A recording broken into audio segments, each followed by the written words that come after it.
beleza sublime. Eu exalto a beleza de cruz. Eu exalto a beleza do meu Senhor, do meu amado, naquela cruz. Mas ali ele não permaneceu, morto ele não permaneceu. E em glória ressurgiu ao terceiro dia. E em majestade e formosura, hoje, sentado à destra de Deus, hoje reina em glória, em majestade. Lindo.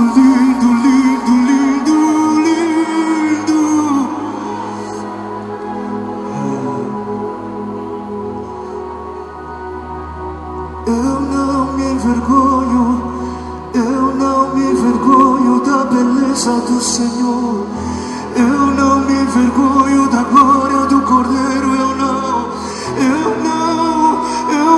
me envergonho do teu amor. Eu não me envergonho do teu amor. Não nos envergonhamos. Não.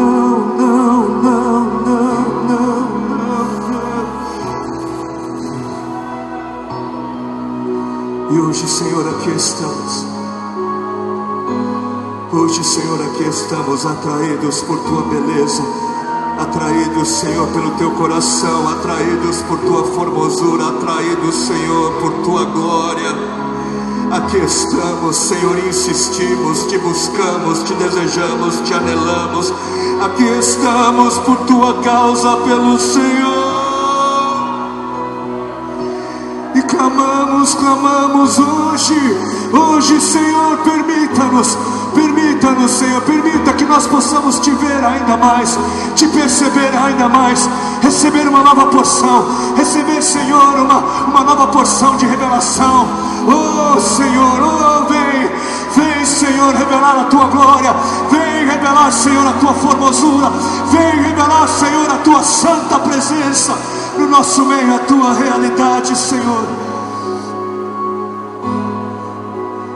Continua, Senhor, a abrir os nossos olhos, continua a dar vista aos cegos, continua, Senhor, a nos restaurar, continua a nos edificar.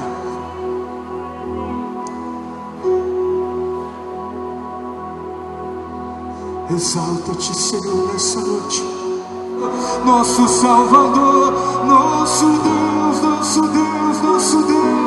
em Teu nome, Senhor, em Teu nome, Senhor Jesus. Amém. Aleluia.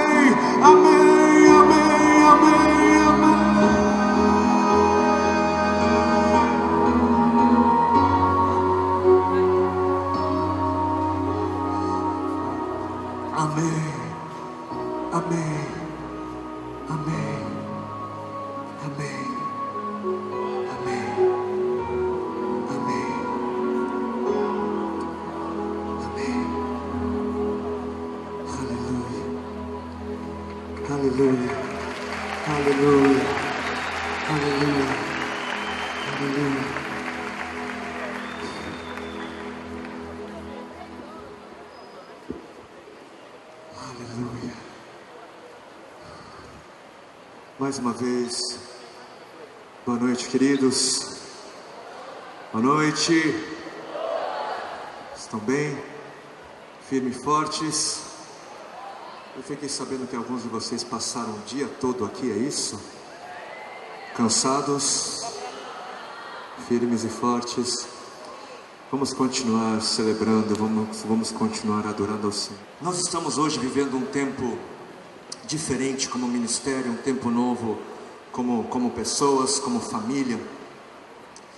E porque eu sinto que estamos aqui entre amigos, né, eu me sinto à vontade de estar compartilhando um pouquinho desse novo tempo que nós estamos vivendo. E para isso a gente preparou um vídeo, né? Eu queria mostrar para vocês um pouquinho do que está acontecendo. Podemos assistir por alguns instantes? Sim? Obrigado. Eu não não sei quantos aqui sabem, mas faz um pouco mais de 4 anos que lá em São Paulo nós desenvolvemos um trabalho com crianças vítimas do risco social. E por risco social se entende orfandade, abandono, violência, abuso. E depois de 4 anos sendo moldados, depois de 4 anos crescendo, chorando, aprendendo, o Senhor nos levou a entender que era tempo de expandirmos aquele trabalho. E a princípio nós estávamos procurando por um lugar em São Paulo, mas as portas não se abriam. E eu me lembro que desde o princípio desse trabalho em São Paulo, nós dizíamos que estaríamos fazendo algo por esses lados do Nordeste, porque é bem conhecido, né, os problemas, as carências que existem por aqui, e havia essa convicção em nós. E então lá para o final do ano de 2011, para o começo de 2012, o Senhor fez uma movimentação e fez com que todas as coisas apontassem para o Piauí, e o Senhor me levou, a mim e a minha família, para aquele estado no início de janeiro, no início desse ano. E lá nós passamos 8 dias nessa primeira viagem. E eu confesso que antes de ir para lá eu sabia de absolutamente nada acerca do estado. Eu só sabia que o Piauí era um dos nossos estados brasileiros, e foi lá que nós encontramos todas essas realidades. Foi lá que eu descobri que o Piauí é o estado mais pobre do Brasil, e foi lá que eu descobri que o Piauí também é o estado mais pobre espiritualmente. É a menor presença do Evangelho, né, está naquele estado. E por conta dessas pobrezas, né, toda essa pobreza, né, esses dados, a escravidão infantil, né, e um mal que abalou os nossos corações, foi o mal da exploração sexual infantil, que é muito presente, que é muito enraizado naquela cultura, né? Você consegue programas por 50 centavos, R$ 2,99, R$ 3,99. Basta isso para você destruir e continuar destruindo essas vidas, né? E essa linguagem comercial é usada mesmo pelos enfim, envolvidos, porque as crianças são vistas como coisas, né? E toda essa situação, toda essa circunstância gerou em nós uma ira, gerou em nós um inconformismo, gerou em nós a necessidade de ter de se levantar contra as trevas, a necessidade de ter de se levantar contra o mal. Até que durante aqueles 8 dias o Senhor foi derramando muito favor, o Senhor foi nos mostrando muitas coisas. E no 8º dia, no último dia dessa nossa primeira viagem, o Senhor permitiu que nós adquiríssemos um amplo terreno, onde lá sim haverá de ser construído um centro de abrigamento, que a princípio vai receber 100 crianças, mas não apenas o centro de abrigamento, mas também um centro missionário, né, para que nós possamos cooperar com a igreja local, e que também nós possamos de lá, de tempos em tempos, tocar a trombeta, e quem sabe receber alguns de vocês, para que juntos nós possamos pisar naquela terra e proclamarmos o ano aceitável do Senhor, proclamarmos as boas novas, as boas notícias do reino de Deus. E a razão do porquê eu compartilho disso tudo é porque, como foi dito, nós nos encontramos diante do maior desafio das nossas vidas até aqui. E sempre que o Senhor, Ele mostra uma necessidade, sempre que o Senhor revela uma dor, Ele faz aquela famosa pergunta. Sempre que Ele mostra uma dor, Ele faz a famosa pergunta: a quem enviarei? Ou seja, quem irá em meu nome? Eu confesso que quando nós descobrimos toda aquela realidade, nós ouvimos aquela pergunta, eu ouvi aquela pergunta, e a princípio eu pensei naquele irmão abençoado, né? Pensei naquele casal de missionários abençoados, né? Mas aí o Senhor, Ele foi me levando para aquele cantinho da graça, Ele foi me encurralando, Ele foi me rendendo, né, para aquele cantinho da misericórdia, para aquele cantinho do amor, até que eu fui levado a uma conclusão que no começo foi assustadora, né? Só no começo, né? Porque a vontade do Senhor é boa, a vontade do Senhor é perfeita, a vontade do Senhor é agradável. Então eu fui ficando cada vez mais feliz com aquela conclusão, e eu tinha que compartilhar aquilo com a minha esposa, né? Aí eu me lembro que eu cheguei um dia para ela assim, todo sem graça, né? Eu abaixei minha cabeça assim e disse: Dani, então Dani, sabe o Piauí? Então, a gente tem que ir, né? Aí minha esposa, ela assim toda sem jeito, ela baixou a cabeça assim e disse: né? Ou seja, o Senhor estava falando ao meu coração, estava falando no coração dela, e conclusão da história, eu, a minha família e alguns membros do ministério, nós estamos mudando para mais perto, né, de vocês. Nós estamos mudando aqui para o Piauí, porque nós queremos participar daquilo que o Senhor estará fazendo. E o dia vai chegar, a gente de lá vai tocar a trombeta, e a gente espera vocês lá, para juntos podermos colher para o Senhor, para juntos podermos ser agentes de transformação naquele lugar. Amém? Então, aos nossos amigos, aqueles que já têm orado por nós, eu peço que intensifiquem as suas orações, estejam orando conosco também, por vida, por eternidade, por ressurreição, né, pela vida do Senhor naquela terra árida, por chuva, em nome e para a glória de Cristo Jesus. Amém? Amém. Aleluia. Obrigado pela atenção de vocês. E agora nós vamos mergulhar na palavra do Senhor.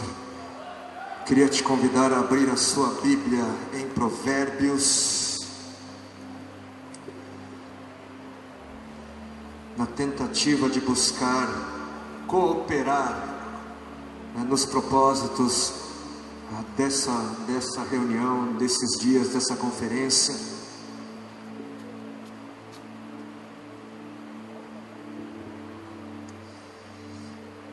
A vida radical é uma vida proposta pelo Senhor. A entrega total, a entrega radical é uma proposta divina. E Ele só exige isso de nós porque Ele sabe o que nos aguarda, Ele sabe o bem que nos aguarda, Ele sabe que aquilo que nós possamos entregar aqui, que o preço que possa ser pago aqui, não se compara à glória que aguarda todo aquele que ouviu a voz do chamado do Senhor e em totalidade de vida se entregou, né, por inteiro, por completo. E eu quero trazer uma palavra hoje que vai nos ajudar a vivermos de forma radical, a vivermos de forma com postura, com integridade, de forma plena. Vamos ver o texto em Provérbios, no capítulo 1.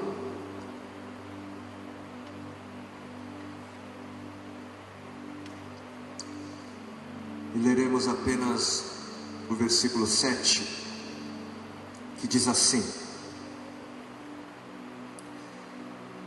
o temor do Senhor é o princípio da sabedoria.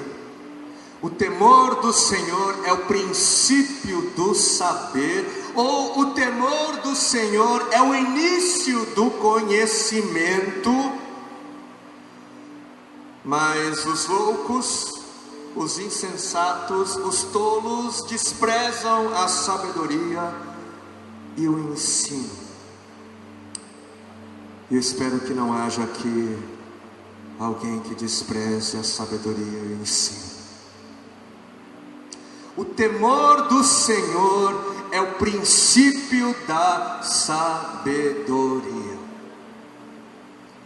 E porque é a sabedoria aquilo que leva a gente a viver como a gente vive, porque é a sabedoria aquilo que dirige a nossa conduta, né? Aquilo que nos norteia. Por causa disso, por conta disso, na verdade, o temor do Senhor é o começo de tudo.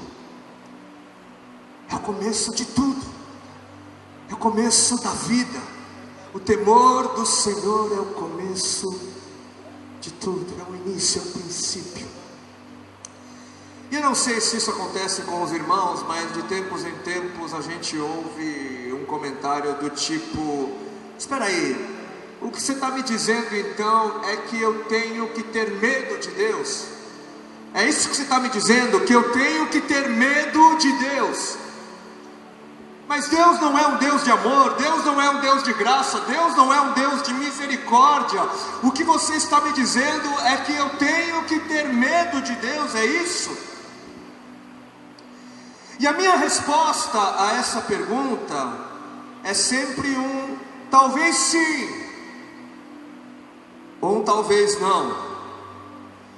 Talvez você tenha que sim ter um enorme de um medo de Deus, por conta do tipo de vida que você vive.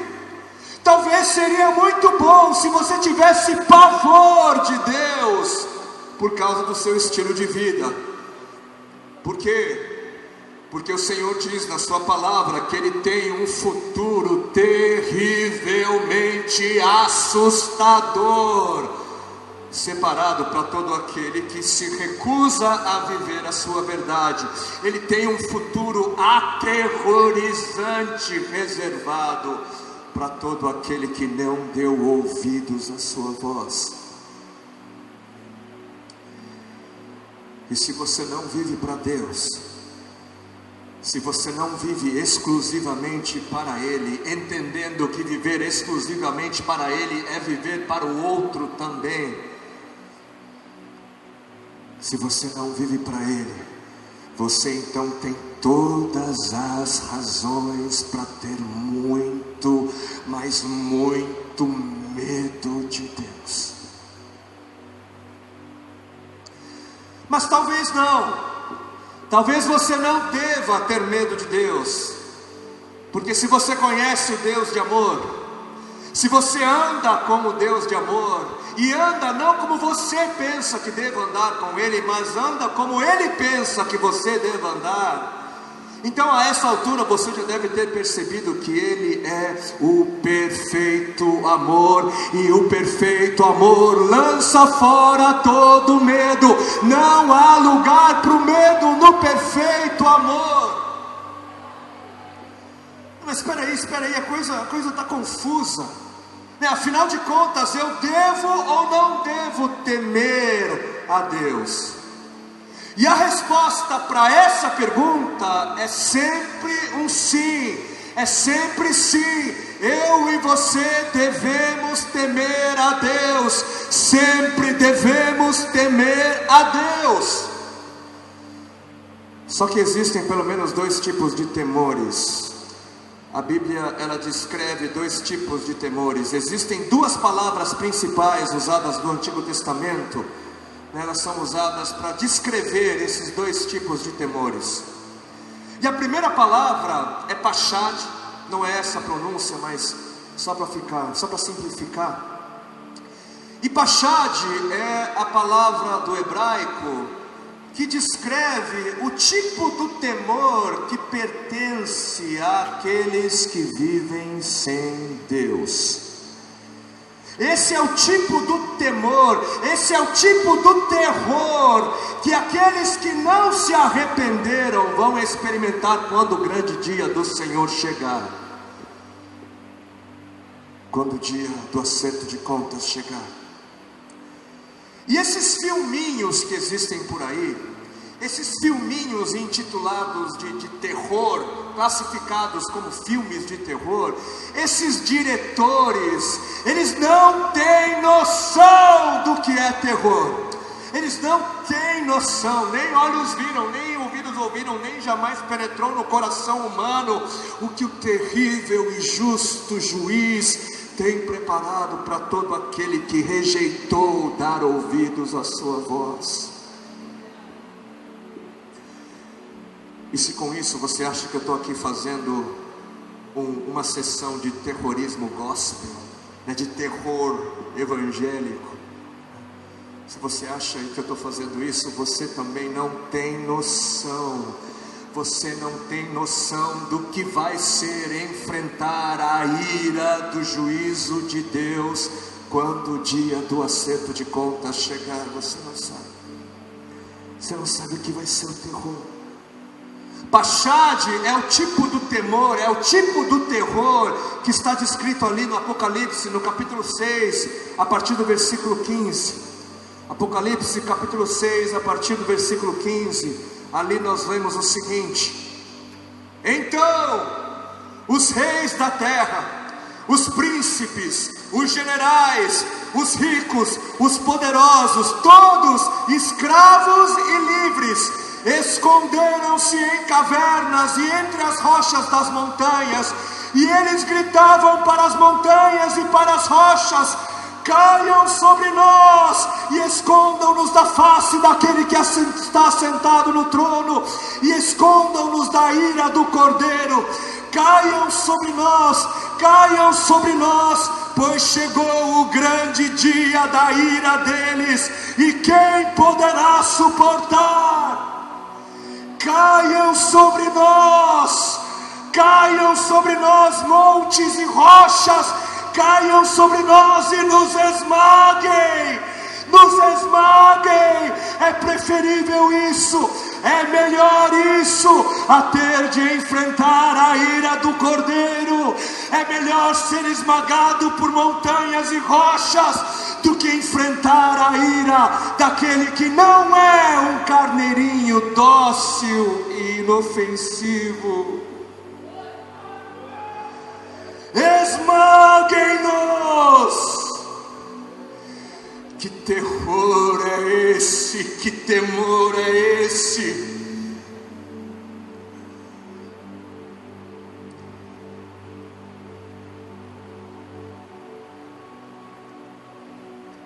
A outra palavra para descrever temor no hebraico é irá.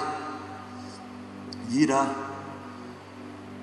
E irá envolve ou traz o conceito de reverência, do estar maravilhado. Irá traz o sentido de profundo respeito, de profunda obediência, submissão.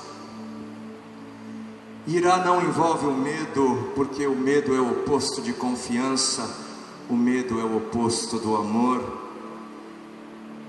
E esse é o temor de todo aquele que ama a Deus. Esse é o temor dos cristãos, esse é o nosso temor, é o temor de todo aquele que vê, que enxerga quem Deus é.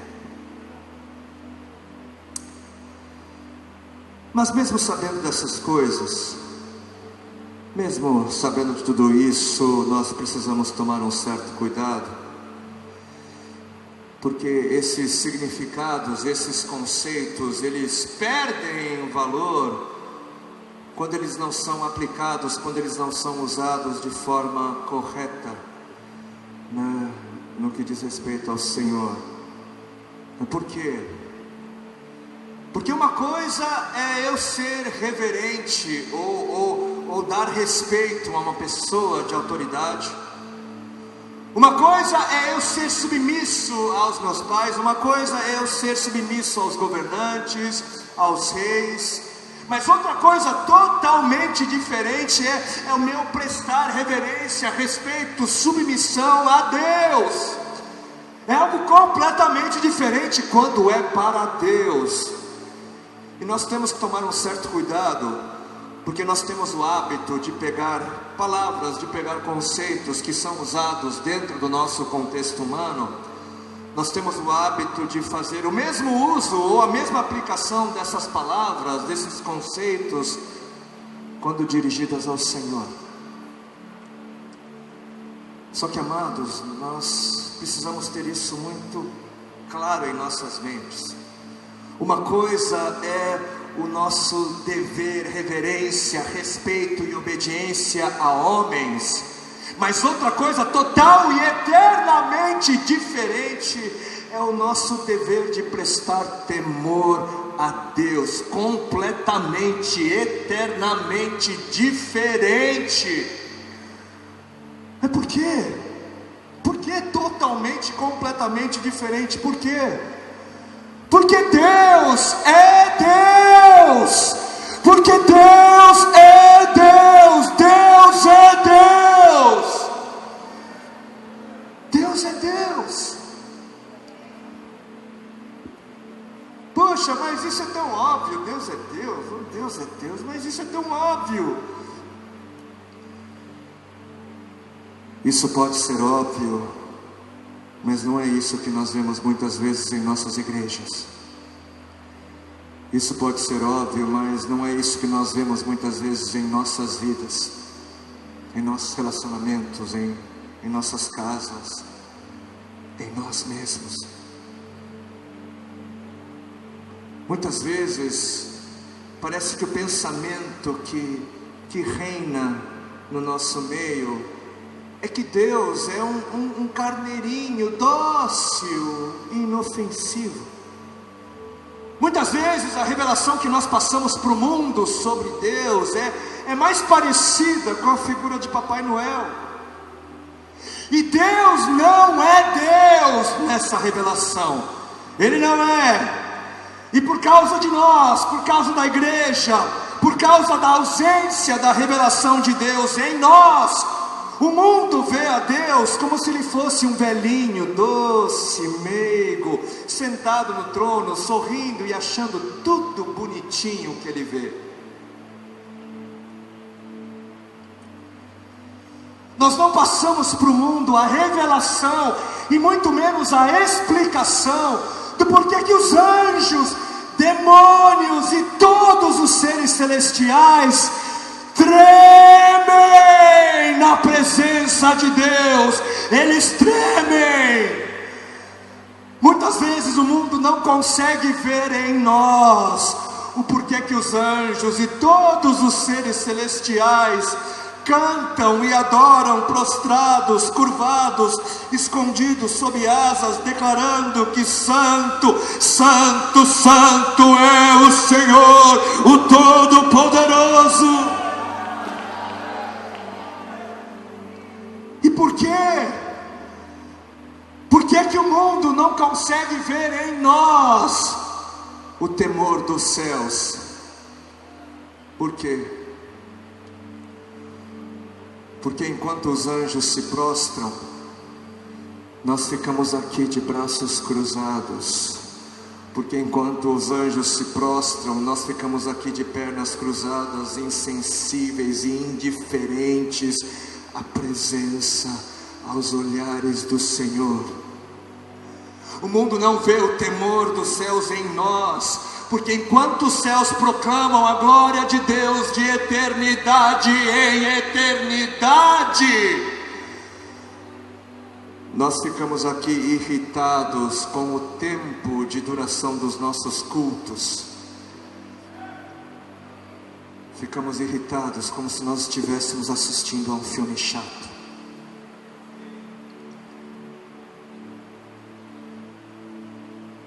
Pergunte para você mesmo, sem responder: por que que você vai à igreja? Por que que você se reúne como igreja? Por que que você veio a este lugar? Você vai à igreja, você se reúne à igreja por quê? Para assistir a um culto? Ou você se reúne como igreja para prestar culto ao Senhor? Por quê? Por que que você vai à igreja?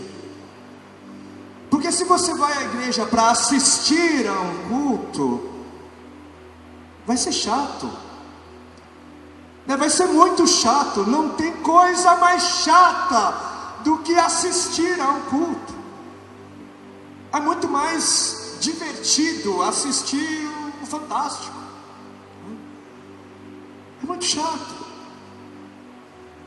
Agora, se você vai à igreja, se você veio a este lugar para cultuar a Deus, se você veio aqui para se dar, se você veio aqui para se entregar, se você veio aqui para responder à revelação da glória de Deus, então você vai se lançar, então você vai se deleitar, então você vai se deliciar, então você de alguma maneira vai mostrar para o mundo porque é que tudo que acontece no céu acontece do jeito que acontece.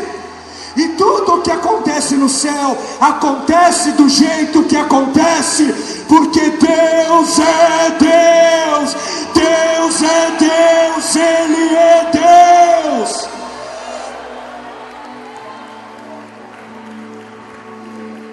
Se falta temor em nós, é porque nós ainda não estamos enxergando quem Deus é. Não estamos. Muitas vezes o Deus que é revelado em nossos atos, muitas vezes o Deus que é revelado em nossas palavras é um deusinho pagão, é Papai Noel. Porque os nossos atos, as nossas palavras, os nossos pensamentos, os nossos planos revelam aquilo que nós pensamos ou enxergamos acerca de Deus. Aquilo que nós falamos diz algo sobre a minha fé, sobre a minha crença, sobre a minha vista, diz algo. Quantos aqui, por favor, não precisam se manifestar, mas quantos aqui já disseram ou ouviram alguém dizer, né, puxa, faz um tempo que Deus tem me incomodado para isso, para aquilo, faz muito tempo que Deus tem me incomodado para eu fazer isso, aquilo, para eu orar, para eu jejuar, para eu falar do amor dele, para eu amar. Eu já disse muito isso e a gente ouve, né, por aí. Eu não sei se os irmãos enxergam algum problema nisso. Sim, existe a cultura, a forma de dizer, mas não sei. Vocês enxergam problema nisso? Vocês percebem como Deus é pequeno demais em nossos conceitos? Vocês percebem como Deus não é revelado como Deus?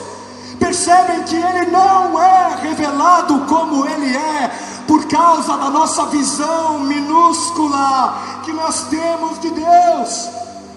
Percebem? Porque eu não sei. Porque para mim o certo é dizer que uma pulga incomoda. O certo é dizer que o mosquito, que uma mosca incomoda. O certo é dizer que o fedor de um banheiro imundo incomoda. Mas como assim? Como assim Deus incomoda? Como assim? De onde vem essa revelação que faz de Deus um incômodo? De onde?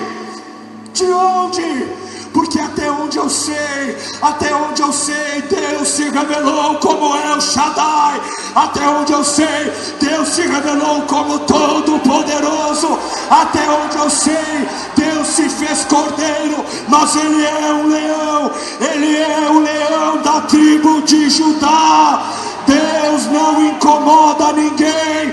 Deus brada, Deus ruge. Ele é o Rei dos Reis. Ele é o Senhor dos Senhores. Deus não pede favores. Deus não dá bons conselhos. Ele não dá a sua opinião. Quando Deus abre a sua boca, Ele brada, Ele ruge.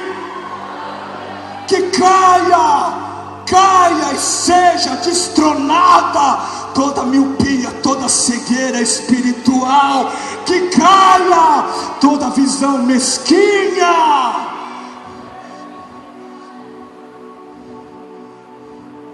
Que caia.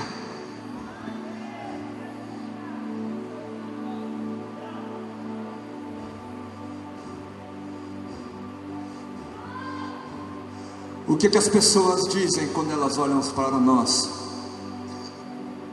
Quando elas olham para você? O que elas dizem? Elas se admiram e dizem: puxa, Deus deve ser grande mesmo, né? Porque eu posso não crer no Deus a quem você diz crer, mas nas suas ações, nas suas atitudes, nas suas palavras, eu percebo que esse Deus deve ser terrivelmente grande. É isso que o mundo diz de nós, é isso o que o mundo vê na igreja. Será que o nosso testemunho acerca de Deus é melhor, é maior do que o testemunho de outros religiosos, de outras religiões? Você teme a Deus? Você teme a Deus? A revelação que você tem acerca de Deus te faz querer passar toda uma eternidade declarando que santo, santo, santo, santo, santo, santo, santo é o Senhor. É isso que a revelação que você tem te faz querer. A revelação que você tem acerca dele te faz desejar isso. Puxa vida, toda uma eternidade declarando santo, santo, santo. Puxa vida, mas que exagero. Esses anjos aí, esses anjos no céu, não tem algo melhor para fazer não? Não, eles não têm algo melhor para fazer, porque eles veem a Deus, eles enxergam a Deus, e porque eles veem a sua glória, isso é o melhor, porque eles veem a sua glória de eternidade em eternidade sem cessar. Eles clamam, eles proclamam de boca cheia aquele a quem eles veem, eles proclamam de boca cheia a quem eles veem a Deus, eles veem a glória de Deus, eles enxergam a glória de Deus. Quem é aquele a quem você vê? Quem é aquele a quem você vê?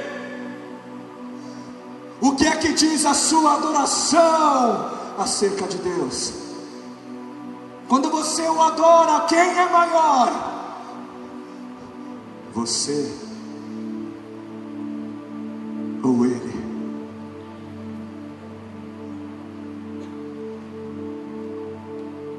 O que diz a sua adoração? O que diz a sua vida acerca dele? Que Ele é Papai Noel? Ou que Ele é o El Shaddai, o Todo-Poderoso que faz o chão tremer diante da sua glória?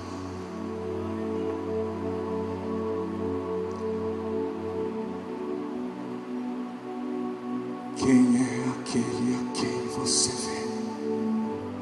O temor do Senhor é o princípio da sabedoria, é o começo de tudo, é o começo da vida. Salmos 25:14 vai nos dizer que a intimidade é para os que o temem. O temor do Senhor leva a verdadeira intimidade, e eu sei que tem gente aqui que deseja ser íntimo de Deus, só que sem temor, a intimidade com Deus é uma violação à sua santidade. Ser íntimo de Deus, ser amigo de Deus é infinitamente mais do que ser íntimo ou amigo de homens ou de reis. Mais uma vez, cuidado para não fazer a mesma aplicação, para não fazer o mesmo uso das mesmas palavras que também são aplicáveis aos homens. Cuidado.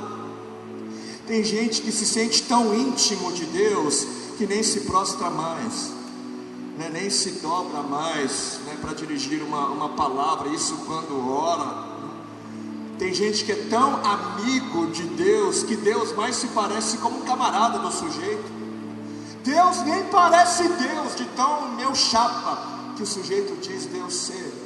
É tão amigo de Deus que ele pode falar qualquer coisa, mas fala qualquer coisa mesmo, pedir qualquer coisa, fazer de Deus qualquer coisa, uma máquina de desejo, um serviçal, um gerente de banco. Usam e abusam sem temor do nome do Senhor em vão. Usam e abusam. Não entendem que orar em nome de Jesus não é como se você tivesse um cheque em branco assinado Jesus e você coloca ali qualquer coisa. Não. Orar em nome de Jesus é orar por aquilo que Jesus oraria. Isso é orar em nome de Jesus, é orar por aquilo que Ele oraria. O Pai só responde orações que são segundo a sua vontade.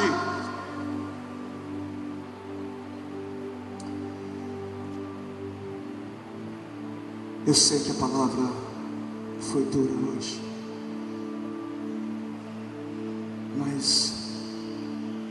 mas entendam, queridos, que sem temor não é possível se achegar a Deus. Temor e não medo, temor. Sem temor não é possível andar com Deus.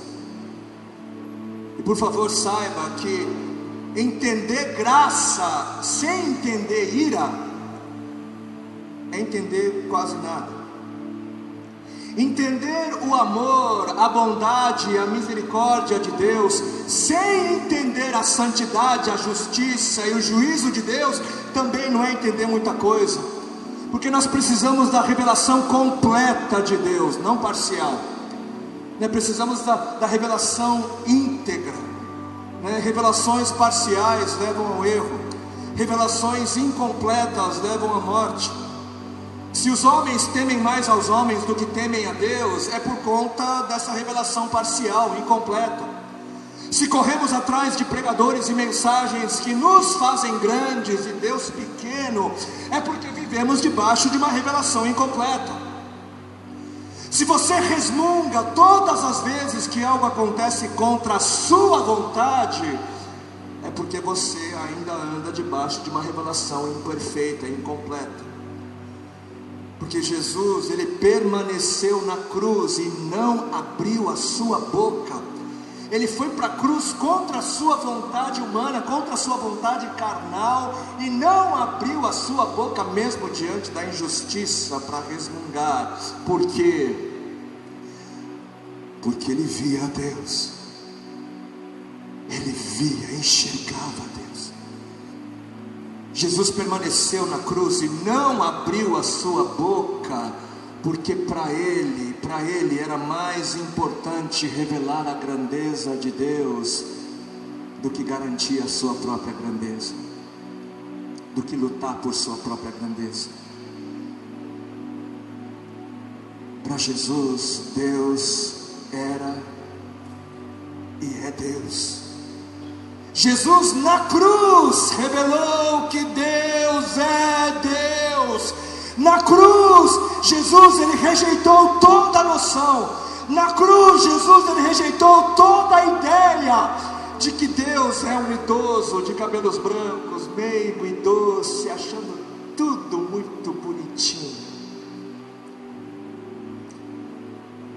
Na cruz, Jesus revelou que Deus era e que é Deus.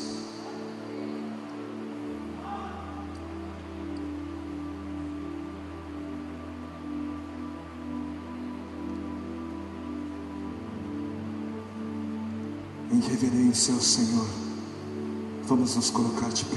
Você é quem você é, porque você é o que você é, e Ele é quem Ele é. É muito bom que você de tempos em tempos busque responder a essa pergunta: se o Deus a quem você diz servir não é o mesmo Deus descrito, revelado nas Escrituras, se o Jesus a quem você diz servir não é o mesmo Jesus revelado nas Escrituras, seriam eles os mesmos? Será que eles são os mesmos? Porque o que é que está por detrás? Qual é a essência, qual é o espírito da idolatria? Idolatria é fazer Deus segundo a nossa imagem. Idolatria é fazer Deus segundo o nosso conformismo, segundo as nossas conveniências. É fazer Deus segundo aquilo que eu acho, que eu penso.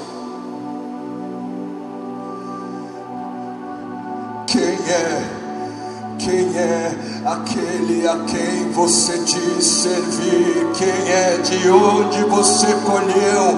De onde vem a revelação que você tem acerca de Deus? Ditados populares ou a revelação na sua palavra? Quem é aquele a quem você diz servir? Você o conhece, você o conhece, você o vê, você o vê, você o vê. E como é que você responde àquele a quem você vê?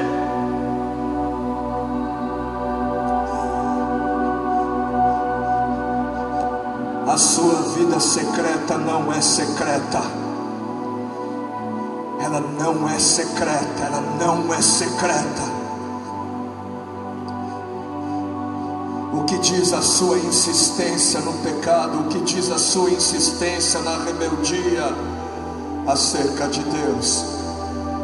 O que é que o seu estilo de vida secreto, e talvez nem tão secreto assim, diz acerca de quem Ele é?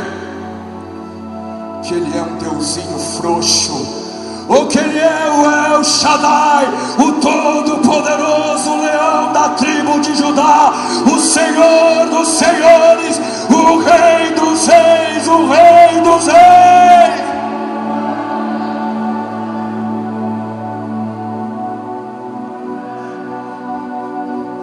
Por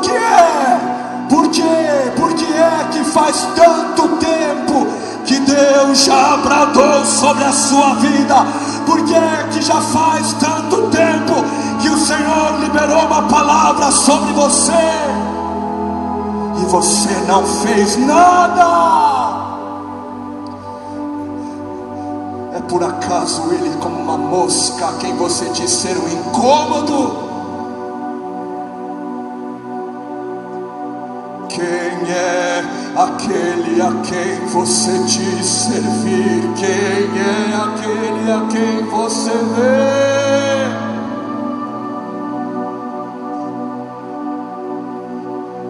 E sim, Ele é terrivelmente santo, Ele é terrivelmente justo, oh, Ele é o terrível juiz. Mas Ele também é terrivelmente gracioso, Ele é terrivelmente misericordioso, Ele é terrivelmente amoroso.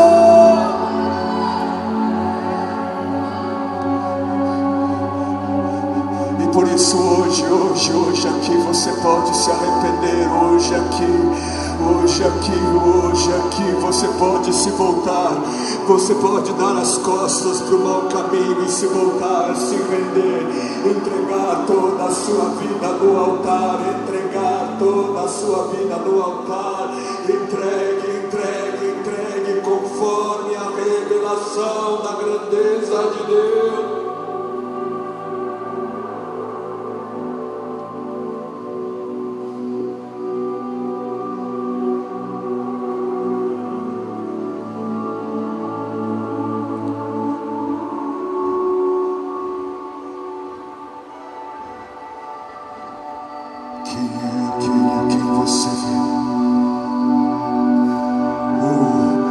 Quem é aquele a quem você vê?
acertar a sua vida com o Senhor, saia do seu lugar e venha. Se você deseja responder à sua glória, corresponder à sua glória, saia do seu lugar e se aproxime do altar. O altar é lugar de entrega, o altar é lugar de encontro. Venha, venha, venha. Eu não conheço outra canção que me descreva em perfeição. Eu não conheço outra canção que me descreva em perfeição. Olhe para o alto e corresponda.